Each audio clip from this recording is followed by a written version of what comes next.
সাফা মারওয়ার মধ্যে উঠে আর তিনি পানির সন্ধান করেন। আবার তিনি দৌড়াইয়া মারওয়া পাহাড়ের মধ্যে উঠেন। সেখানে তিনি চতুর্দিকে দেখলেন যে কোথাও পানির সন্ধান পাওয়া যায় নাকি, কিন্তু কোথাও পানির সন্ধান পাওয়া গেল না। আল্লাহু আকবার।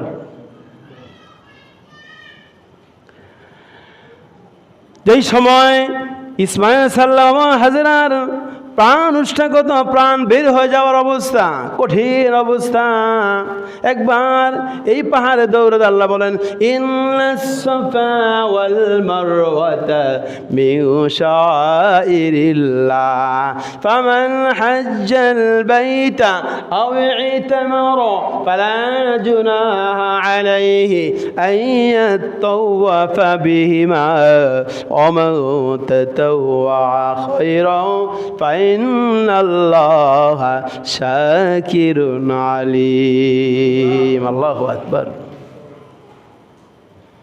কাবাগর তাওয়াফ করে জমজমের পানি পান করে যখন সাফা পাহাড়ের দিকে যায়, সেখানে বিরাট আকারে কোরআন আয়াত লেখা আছে। এই আয়াত লেখা আছে, আল্লাহু আকবার।